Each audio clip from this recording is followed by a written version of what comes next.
We've heard all offseason how good Dilin Jones looks, ready to take the next step. Will he actually be the guy this year? Can he live up to the hype?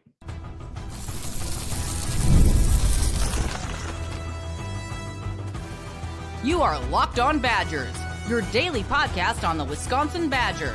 Part of the Locked On Podcast Network, your team every day. What is going on, Badger fans? Welcome to Locked On Badgers, your team every single day, part of the Locked On Podcast Network. Thank you for being here. Thank you for being a part of the community, being an everydayer, and making this your first listen. On today's episode, we are talking about, can Dilin Jones live up to the hype? The importance of the run game, why it matters so much for the other parts of this offense, plus some listener Q&A. All that is coming up today. But let's start with this. Dilin Jones, all off season, we've heard the hype is built. Next great Badger running back, the ready to take over RB1, the guy to carry the mantle. Can he do it? Can he be that guy? I think he can be. He can be that guy. That's what I'm going to tell you. After seeing him in person, talking to people who have seen him in person, talking to some people around the program, he can be that guy. Dilin Jones can be that next in the line of RB1 for RBU. Let's pause for a second and talk about why it matters so much that the running game is really good this year. Because we've talked a lot about Billy Edwards and Vinny Anthony and Jaden Ballard and Tretch Kekuna. The running game is what Jeff Grimes uses to set up the passing game. Those deep play action throws, that's what he uses to set up some of that, is that dominant interior running game. The offensive line, it's structured to make this work. It's not structured when after you lose to Kevin Haywood, it's not structured to put Billy Edwards in a lot of disadvantaged passing situations. Complementary football is something we've heard all season. The biggest part of that complementary football offensively to me is the running game. And the biggest aspect of that outside the offensive line is Dilin Jones has to live up to the hype. You forget because it's been a couple years. Dilin Jones coming in, 4-star running back. Maybe you don't forget, but 4-star running back, top 150 player in the country, offers from Florida State, Auburn, Michigan, Notre Dame, Arkansas, Florida State, Notre Dame. You can go down and down the list. Elite offer list. Penn State was in on him. 4-star guy, top 150 back, 6 foot 210, yoked up. They need him this year, and he has to live up to that hype because he has to be the bell cow. Darian Dupree, I'm going to get to him in a second. Daltreed, 10-2, baby. Let's go, Daltreed. Darian Dupree, we're going to talk about him in a second, but Dilin Jones has to be that 18 to 22 carries a game rock. He has to be for this offense to do what it needs to do, I think. They'll lean on Dupree as well. I love Cade Yakimelli. Getting Atuka we've talked about. Dylan's got to live up to the hype. I think he's got to have a Braylon Allen-ish 2022 type season. And maybe not as many carries. In fact, I would kind of like him not. Braylon Allen carried the rock 230 times in 2022. I think with Darian Dupree and getting Cade Yakimelli, you don't need to do that. But he's got to get around 1,000 yards, 5.5 yards per carry, 10, 11 touchdowns. He's got to be the bell cow. He's got to live up to the hype for this offense to really unlock what they need to do because they need to play complementary football, because they have to protect the tackles, especially Davis Heinzen a little bit. You don't want, and this is nothing against Davis Heinzen at all. You're coming over late in the portal cycle. You played at, Western Michigan. You're moving up to Wisconsin, integrating into a team quickly. And by the way, we need you to be the starting left tackle this year. That's difficult, man. That's a hard ask for anybody. So you got to protect them a little bit. The best way you protect the left tackle is you run the ball.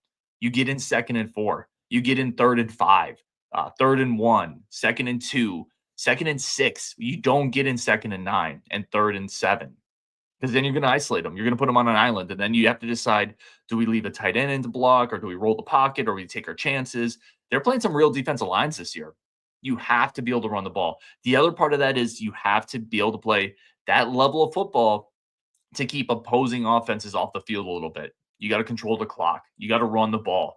You got to grind other teams a little bit more than you did last year, where your time of possession wasn't what it was traditionally for Wisconsin. It comes back to Dilin Jones. Can he live up to the hype? I was curious. I asked this in the Discord.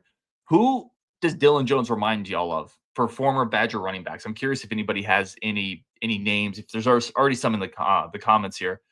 For me, Corey Clement. So Evan and I were talking about this in the Discord. Corey Clement was one that came up right away in my head, but I actually think if you remember back to Corey Clement, he ran. It's almost was like a little herky jerky. He was really physical, kind of high knees. There was a decent amount of wasted motion. Now he was awesome. He was super physical and he would cut hard and he ran very, very hard. I think Dylan's more smooth. I think Dylan's got a little bit of the Monte ball between the tackles, just smoothness, where he's going to make people miss without wasting a lot of motion. He reads blocks really, really well. He's very comfortable running between the tackles. And this goes back to Dilin Jones' high school film.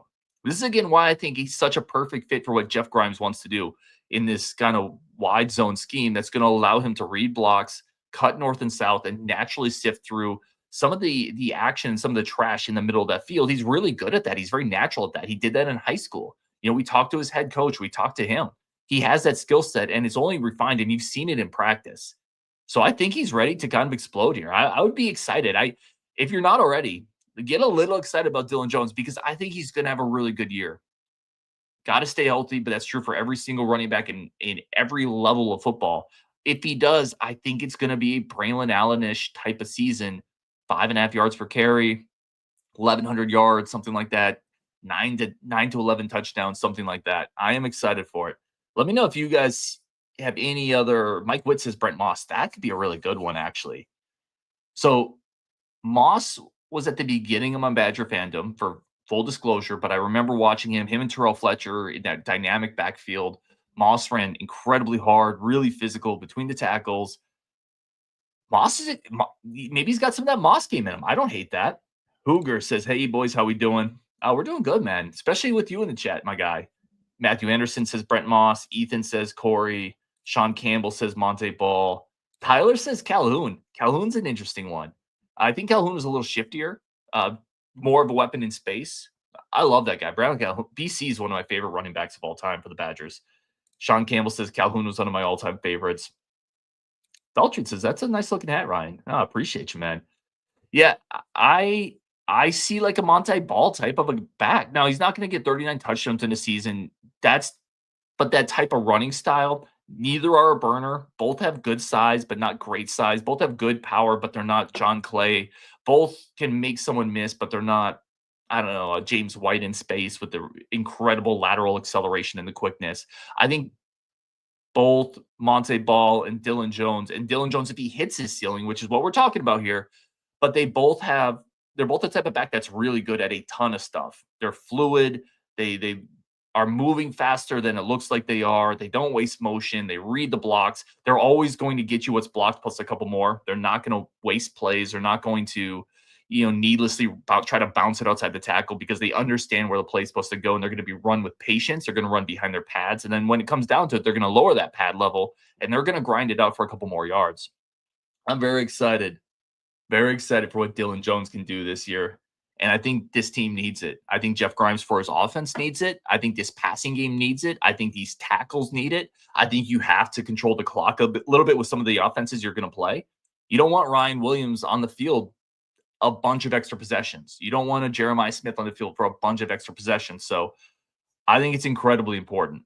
Incredibly important. All right, we're going to take a quick second here. We're going to come back with a great question I had. Who's the better trio? 2022 Mertz, DK, Braylon Allen, or this year's Billy Edwards, Vinny Anthony, Dilin Jones? This came from the Discord. I love this question. First, a quick second for our friends of the show over at Rugiet. Guys, listen, if you've ever heard of Viagra, if you've ever heard of Cialis, maybe you've even tried them. But if you're looking for, something beyond the usual pill, maybe it's time to meet Rugiet Ready. Rugiet Ready is the next-gen prescription treatment designed to amplify arousal in the brain and boost that blood flow, get that heart pumping.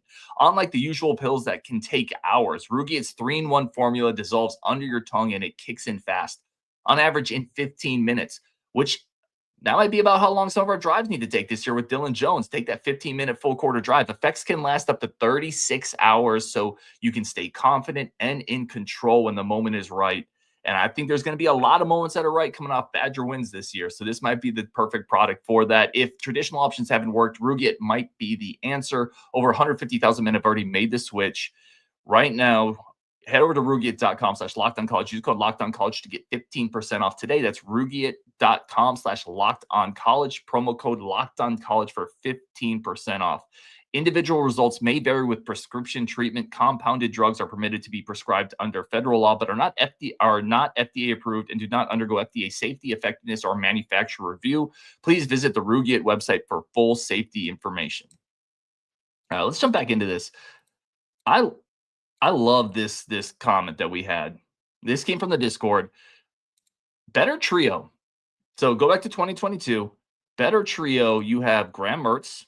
You have Braylon Allen, the year I just talked about, 1,200 yards, and you have Chimere Dike. Now, all three of those guys end up being NFL players, right? Not necessarily based on that year, but all three of them end up being NFL players. Or this year's version of Billy, Vinny, and Dilin Jones. Who would you take?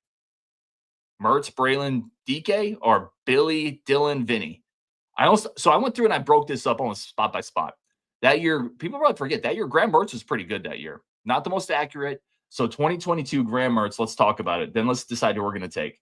2022 Graham Mertz ends up with 2,100 yards, 19 touchdowns, and 10 picks. Braylon Allen had 1,200 yards, 5.4 yards per carry. And DK had 47 catches, 700 yards, 6 touchdowns. So Mertz or Billy Edwards? 2022 Mertz, let's break this down spot by spot. And in the comments, if you guys are here too, let's break it down spot by spot. 2022 Graham Mertz or 2024 Billy Edwards? I think I'm going to take Billy. So Graham completed 57% of his passes. I think Billy's going to be more accurate. Graham Mertz had 19 touchdowns, 10 picks. I don't know if Billy's going to be that good. That's almost a 2-to-1 touchdown to interception ratio. Billy traditionally in his career hasn't done that, but I think some of that has to do with the offensive line he's had. I think Billy's going to match that, but he's going to be more efficient, throw for some more yards. I think this Grimes offense is going to be great for him. So I'm going to take 2024 Billy over 2022 Graham Mertz. We're going to start there. 2022 Braylon Allen or 2024 Dilin Jones? Everybody Tony P says Mertz. Ty says Billy. Daltreed says Big Will. I think is that Billy? I don't even know. Daltreed also says Billy. Hooger says Billy.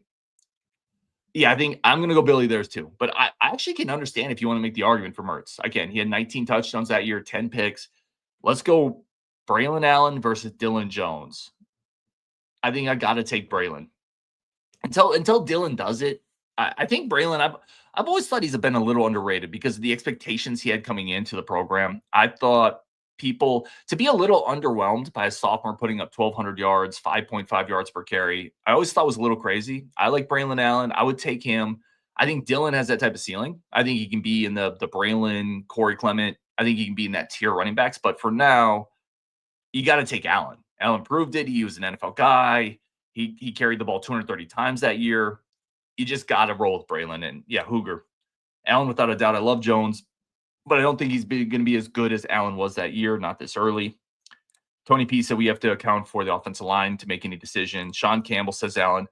I think to me that one's pretty easy. Honestly, I think it's Allen, NFL guy, physical, and he's the type of player you'd want to be able to wear some of these teams down. Ty says Allen. Evan Malone says Allen for sure. NFL guy. Jones has to prove it. DK or Vinny Anthony? DK's an NFL guy. Like DK was a 4th-round pick. Do you go DK 2022 or Vinny Anthony this year? I'm going to take Anthony. I'm going to take Vinny Anthony. So DK 2022, let's go back to the numbers here. You're talking about a guy who put up 47, 686, and 6. You could argue Vinny had a better year last year with this offense, with this passing game. I don't think this is interesting. I don't think people realize how good Vinny Anthony was last year. And I know why. Like you don't care about a team, and Evan says it's a wash. You don't care about a team that goes 5 nationally. I'm saying you don't care about a team that wins 5 games and doesn't make a bowl game and can't throw the ball and has Braden Locke and it's a disaster. Of course, you're not really paying attention to their leading receiver. He averaged 17 yards per catch. That's an elite number. I mean, that's an elite number, not just for Wisconsin, not just for looking back at the history of Wisconsin. That's an elite number in the Big Ten. That's an elite number nationally. 17.23 yards per reception is an incredibly impressive number, considering he was mostly the sole focus of opposing defenses, considering He didn't have a very good passing game, didn't have the most accurate quarterback.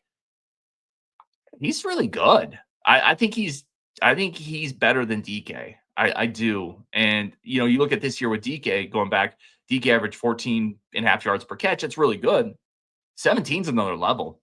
Vinny averaged more yards per catch against man coverage last year than Jeremiah Smith Jr. did. And Jeremiah Smith is the best receiver in college football. If not, it's Ryan Williams. Vinny got more yards per catch against man coverage than that dude. So I think he's undersold. I think he's underrated. To me, I would take Vinny here. So I'm going to take Billy over Mertz, although I think that one is closer. I'm going to be honest. I think that's closer than people give it credit for. Mertz wasn't a disaster, especially that year. He was fine. He's above fine. He was a solid quarterback for a team that went to a mid-tier bowl game. Listen, that would have been great last year. Like, we would have taken that last year. So I do take Billy there. Then I'm going to take Braylon on the 2022 side, and we are going to stick with my boy V8. P says breakout. Yeah, breakout year for V8. Ty says tough one, but Vinny. Sean says V8 performed with Locke. I mean, right. And again, it's not to continue to go back to Braden Locke, but it's the whole ecosystem, right? It was Braden Locke and Phil Longo and an offense that just couldn't get out of its own way. And by the way, you still had Vinny putting up numbers. You still had Vinny. I mean, it's like, just a race car driver that can't get the parts he needs, and he's got to scrap for everything. And then he goes out on the track and he still blows some people away. It just hits different when you don't have that context around you. When you're not in a successful passing game and you can still put up those types of numbers. I think Vinny could have an 800. I don't know if he's going to get to 1,000, but I think Vinny could go for 50 and 800 this year, 50 and 850 with 6-7 touchdowns. And then I think he's an NFL guy too, like DK. So I'm going to go Vinny there. I went down a bit of a Vinny Anthony rabbit hole, but it's because I really do think, put it in the chat right now. Who's the most underrated guy in this roster? And I'm not telling you it's Vinny, because I haven't even thought of this question. I was just kind of thinking of it as we talk about it. Who's the most underrated guy in this roster right now? Answer in the next 5 seconds. Like, don't spend a bunch of time thinking about it. I think it's Vinny. Maybe it's Cade. Vinny or Cade Yakimelli, one of those two. Maybe Preston Zachman. Maybe. But I think Vinny's absolutely in that list. If he's on another team with better play, and instead of 39 receptions or whatever he finished with last year, he got 60 and he averaged 17 yards a catch, the dude would have had a 1,200-yard season last year.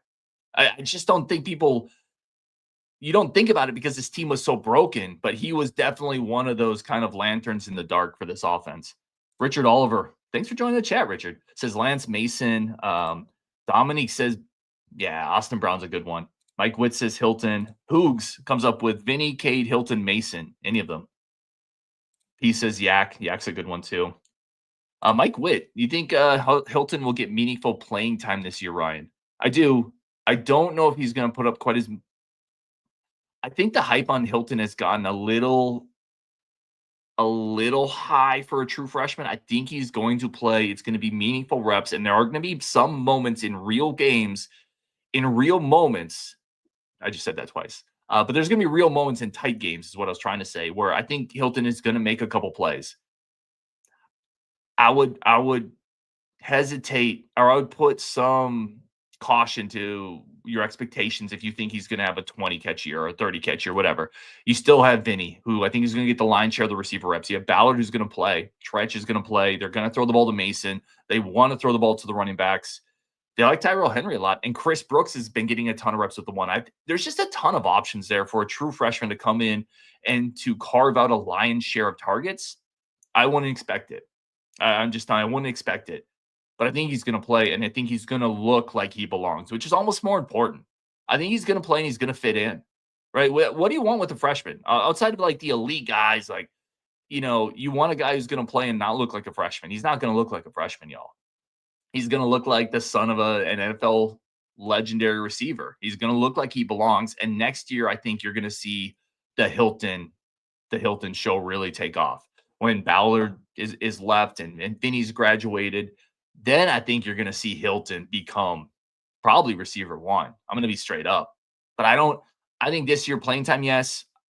I would caution if you're expecting decent numbers from him this year. I just don't know if you'll get that because of the target distribution. Okay, let's take a quick second. I want to come back and talk to you a little bit about This question came up to me. I've talked about offense line concern a lot. What's my next biggest concern? What am I most frightened about with this team outside of offensive line depth? That's coming up next on Locked On Badgers. First, a quick second for our friends of the show. Listen, if you're running a business and you need to have the ability for customers to always get you, OpenPhone is the perfect solution to ensure that you never miss a call, because every missed call is a missed opportunity. It's missed money on the table. Think about the last time you needed a service from something. If that first person didn't answer, did you wait? No, I don't even give that first person like 5 rings. It's like 3.5 rings and I'm out. Sorry, I'm going to move on to the next plumber or the next serviceman or the next basketball hoop delivery man. Whatever it is, whatever service you're looking for, you have to be able to connect with your customers. That's why you need OpenPhone. Never miss an opportunity to connect with your customers. OpenPhone is the #1 business phone system designed to streamline and scale your customer communications. You don't have to juggle 2 phones anymore with personal calls and private calls. OpenPhone solves that instantly. Your whole team can share one number and respond to customers like a shared inbox. So there's no more, hey, who's handling that? I don't know. I thought it was Janice or Mark or Steve. Well, none of them did it. OpenPhone solves that problem. See why over 60,000 businesses trust OpenPhone. They're offering Locked On listeners 20% off the first 6 months at openphone.com/lockedoncollege. That's OPENPHONE.com/lockedoncollege. They'll even port over your existing numbers for free. OpenPhone, no missed calls, no missed connections. Today's episode also brought to you by our incredible friends over at PrizePicks. PrizePicks is phenomenal. Daily fantasy made easy. And we partner up with them because they're the best platform out there for this. All you're going to have to do is pick between 2 and 6 players, stat projections, more or less. And this might be kind of a fun season to do it for Badger fans with some of these offensive weapons we're talking about. You can go over to PrizePicks, do all of that action there. It helps spice up the game, but it's also really simple. You're not competing in a fantasy league where every week you're setting your players. Is this guy hurt? Blah, it's exhausting. No, you just log in and you're just picking against stat projections. More touchdowns for this player or less yards for that player. Between 2 to 6, you pair them up. And if you win, it is really simple. You get that payout. Download the PrizePicks app today. Use code LOCKEDONCollege to get $50 in lineups after you play your first $5 lineup. That's code LOCKEDONCollege to get $50 in lineups after your first $5 play. PrizePicks, run your game.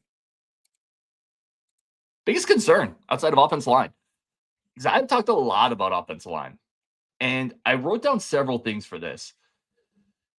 I was like, man, the kicking game. The kicking game is a pretty big concern for me. I don't know if we line up for 30 from 39 left hash on the road down to fourth quarter, 138 left, and you got to make that kick. So, 51 yarder, 48 yard, or whatever it is. How confident is anybody feeling? How confident is anybody in the chat feeling on that? And the way this team is going to have to win some games this year, you're going to have to make clutch kicks. You're going to have to make more than your share of 45 yarders, 40 yarders, 38 yarders on the road. I'm not that confident in that. Which is wild because Nathaniel Vaco's coming over. If you remember who he was at Ohio when he came over, he was I think on the all-conference team. He was at least on their all-freshman team for that conference. He had a really good year. That was a big portal pickup. But last year was just inconsistent. It was just inconsistent.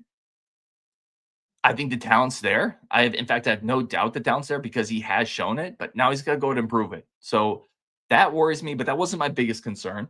I think my next concern that came up, and if you let me know in the chat, what's your next biggest concern? If offensive line is one, and I'm not saying that's everybody's biggest concern, but throw that out the window. What's your next biggest concern? If you can't list offensive line depth, left tackle play, whatever it is, what's your next biggest concern for this team? My next biggest one, I thought to myself, Ryan, we are really relying on a lot of, I don't want to say unproven, but a lot of pieces in key spots that have to play big roles this year. And I know there's going to be a lot of teams that do that, but you look at a guy like Rico has to step up. Or not Rico, I'm sorry, Emilio has to step up into a role that he hasn't played. Lance Mason has to step up into a much higher level of competition. Davis Heinzen has to be a left tackle for this team. 3 or 4 of those front 7 guys are bringing in. They have to play well in this scheme. A new offensive coordinator. We're counting on Jaden Ballard to do maybe some things he hasn't done his entire career. We're counting on Dilin Jones to emerge. We're counting on a lot of these pieces that are either new to this program, new to this level, or they haven't put together a full season before. So I was like, man, that's kind of a concern, but that felt too broad. So for me, I think my second biggest concern is something that I saw a lot at practice that it didn't feel like it was fully locked in, and that's the interior rush defense.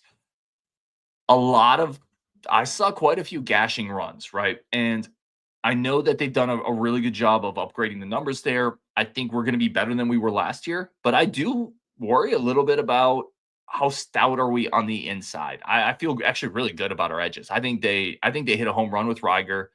I think DP is going to be better. I think Fearby is going to be better. Are going to be good for us. I think Cheeks is going to be kind of a maven off the edge, quite frankly. But how good are we going to be on the inside? How good is Suggs going to be? Barton going to be? Those interior linebackers with Tackett and Allegro in the rush defense. I don't feel great about that. I'm not crazy concerned either. But if you ask me what my second biggest concern right now is, I think it's probably the interior defensive line, the rush defense. Coach Max says, Ryan, it's late, dude. Coaches need sleep too. Yeah, I know, dude. Coach Mac's a great dude, man. I'm glad to see you in here. Hope you're doing well. Richard Oliver says Riger's knee. Dude's got to stay healthy, man. That's a good one too. Badgerman, second cornerback is a worry. Cornerback depth, yeah, I can see that.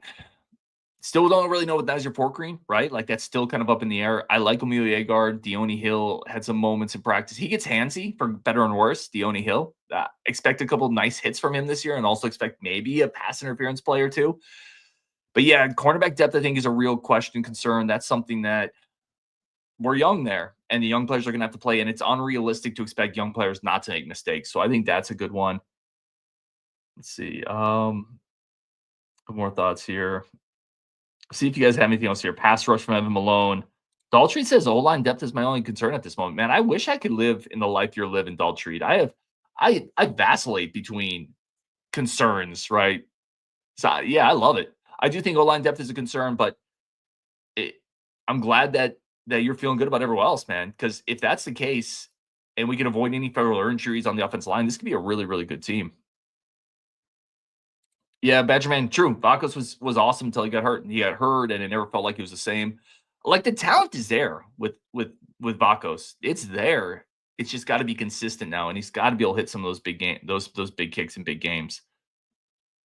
Hooger also says cornerbacks. Richard Oliver says probably seeing some of the practice stuff, actually happen because some of those players flashed in practice last year, but they couldn't produce in the game. Yeah, I think that's a good one too. All right. We're going to wrap it there on Wisconsin. Thank you all so much. We have a bunch of great content coming up, and we're like a week out. I mean, literally, we're like a week out. So I can't wait for it. A bunch of preview stuff coming up this week. A couple guests, as always, on Wisconsin. Thank you all so much, as always. And going all the way up to the top of this chat here, because I didn't get to every comment, which I apologize. But as Tyler Strieber says, you cannot miss an After Dark episode. Evan Malone made it. Sean Campbell bringing back running back you.